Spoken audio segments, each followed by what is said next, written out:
transférer nouveau vocola a mettre yo miona ben ko là et la pour du plan les ado fils a tité elle a tité quoi n'entend mina les ado pour du plan do puna donc a mais la soba quoi la pour du plan les ado ya les ado no pudu a les ado no pudu quoi OK o te ben nanifa a les ado no pudu ya les ado no pudu kaka a mais la pudu le ngbo de mena les ado no pudu la no pudu kaka bo la nyero be ye be la joy désert mais quand la nyeroda non Exode 16 la Bible là Lévitique 16 mais la nyeroda nous sur ko yana be Azazel wa yo yana be Santana l'Ancien Testament mais wa mulena et no be aperçu global ben avant c'est ne gomeye no coordinateur na ba men amen ola nyerobe ola nyebe ne joy désert ya me la no ngbo de mena ala no pudu ala vi kayo mi baka sentio ye drum na be nouveau ala no pudu ala no pudu ola be amere pe mu baka sentio ala nous faut ba levier elle est maudit pour toujours ala vi amere pe mu le supposer la doit be là amere pe mu le supposer la ka sentio parce que drum na be mateo e drum zevio be mateo e drum zevio ba gloire de Dieu ye no nyekola aleja la pudu joy désert ye Bible abola nyeroda désert ye mekola nyeroda ye nebe Azazel yes no coordinator na ba amen ye e pesia pola no jesia pesia pola no sania kasia game voilà vi ola obe humule jema onu okwe parce que no ovo ça kaka 3 mois maula gano po nous voir parce que Bible abe ehua alejo be hua matin de nouveau da et tu en dit quoi et la tu individu après tu as mal la monsieur ben monsieur ça que oui voilà vivre quoi mudo capacité la de nouveau da et pesia pour la non et ya ouais David over ça Samuel over ça Ezekiel over ça Agayo over ça Abakuk over ça amen ko que l'Ancien Testament même dit là on pas toi sacrifice ya on pas toi le sacrifice ya voilà et quand kata kula on doit mettre comme tek pour paradiso on doit mettre que mujibo le prodone saya on doit mettre que mke tipo mais kafuna David be ma ba mi sisile dit millionnaire saya ben ko ba beto be gbogbolo dit voko pata kula Hébreux 2:14 Bible abo pata over tikume parce que Romains 5:12 ton ami be pas un seul homme le péché est entré dans le eh ben toi me de kadia nous va l'ikame ya nous va boire mais si me dit la mort a dominé tout le monde nous va kao munya mezuzu kwa jedada ovola Adam kudo Eva be nous va ko wo tutuba et transférer na djidjo me akata moule pour 12 ans parce que nous qui me le diamant pour elle est un peu colossal après la teba renseignement ta fa tena ba amen on bi djidjo mo de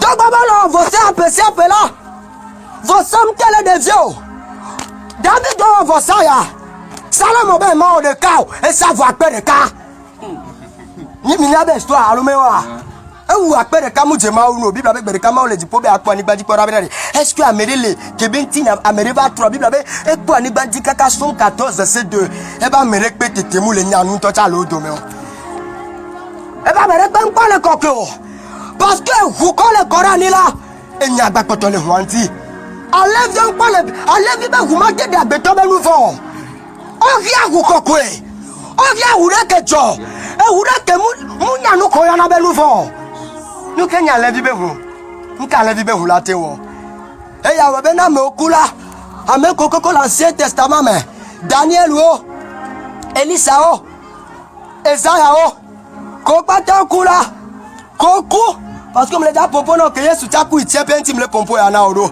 que Isaiah okura la ni gbaja mo be na gbodi la ku o kado di na gbodi da de me vo ke be lu von dogo le me la yebe lu von ifika o e ide tie pe yes ma te npa de no kanti o na me o to gbe kura ma ugbo na be yeba me samina de kuta e do la ile dipo fia rupela me parce que su Adam dia Amerique mu ganyan ko ye na be paradiso Amerique mu ganyan ko ye na be ma o be nkume no ma o le dia Amerique la kpo de ma o le dia Amerique la no sauver voilà Amerique mu le sauver no le kpo de no le sego maintenant be amen ya me yo no kula o ve no na tele ma o be nkume Maula be awa tuna David be hey David gere nyanti jola me mune kuku tite ela be David gere nyanti kokko me vo Bible be no fifa Bible be ne parce que Bible tuna be ne gbobo kokko va ela de nu wa o gome na mi nu kem le jama kudo zaya o la be di le Bible mo npe gbobo kokko de na gome tuna ba men gbobo kokko de gome sen ke la makudo zaya gbobo kokko ne gbobo kokko mu ya mi ma nya fi kentoti over c'est le Saint-Esprit tuna ba men amen. David no, maula be David garanti kokko ame. Vona be garanti kokko ame la. Amere lo yona be l'accusateur de nos frères. Nano vient nous chola. Oyene be Satana. Kengba Yesu la ba ko be hunda ni la edo droit na dipo gbona. Mi don ku be yo be ga me dipo alo. Daka na mere kula ni gbadi. Ye mo ti be ana ba dipo la e ba sona na be nko. Nous anti oyo le nya de feba e bi l'accusateur de nos frères go be dororo benine.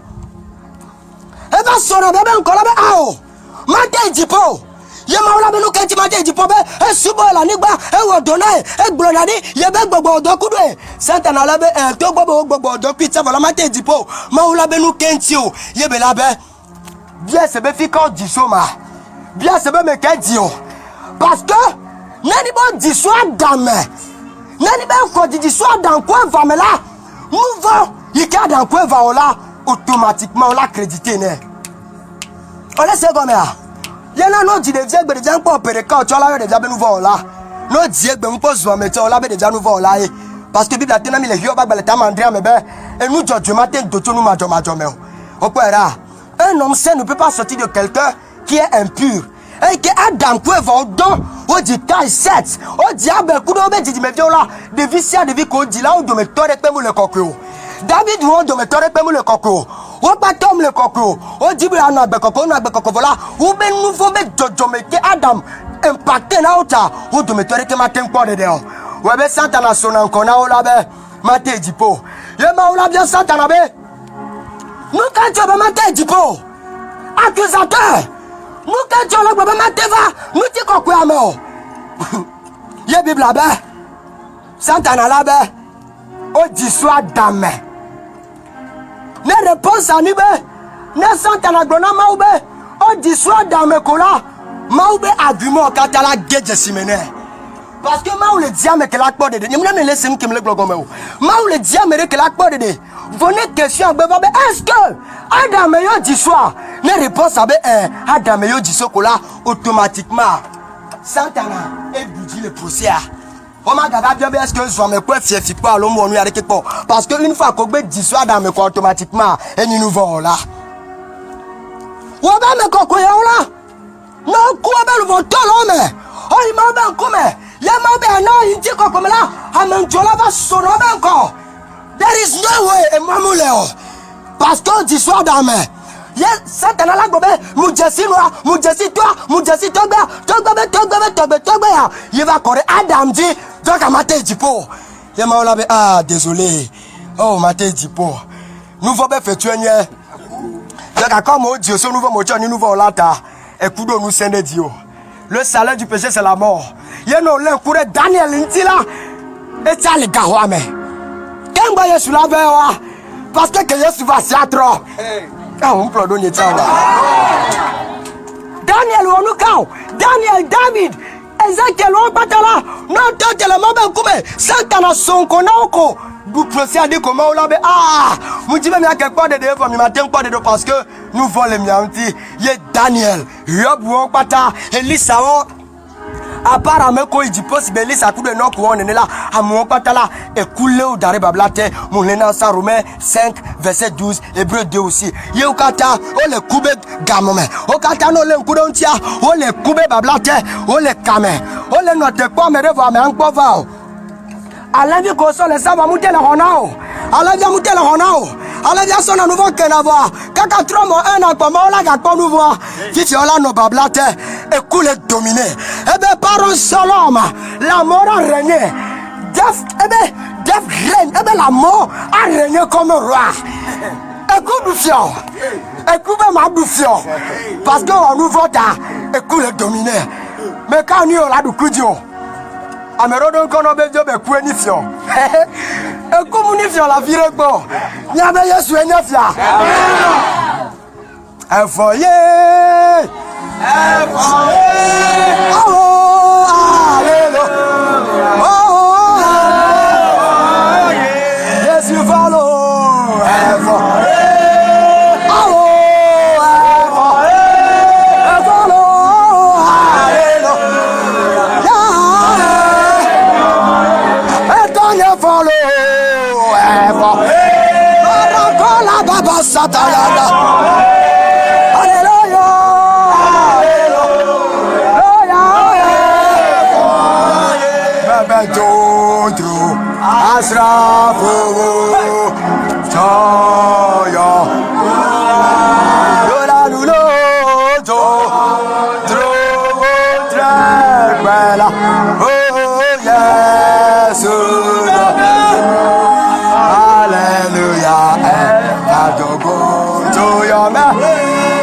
Kabariando Kaborana Masu Kabariandalea Arole Kabara Kabaradiki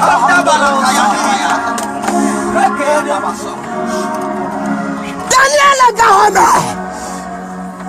Maba me Jojo le Gahame parce que Huamutele Khonao they need blood here Huda Allah vive Humutele Nawagba Ye Bibla tona mi begbe de kanu su deva senadi. Oye nebe Johannes mauti de tanamela. Nusi anya gbodi la e. Mautona be wela dramosi abe modo. E wela na alevi ko una ho wela drabe modo. Fo Johannes samu jesi ameke yo. Ye Bibla begbe wa gbegba le do sitana me o. Ye gebele de sitakola. Amo le va. On le de sitana una obe nouveau be sosoke. Parce que les décitana me collent au nouveau. Et bien nous va décita qu'on a nouveau besoin sortir. Ya m'en va les décita. A m'en va les décita. Bible m'en va les décita. Vraiment, on a Johannes, non les décita là.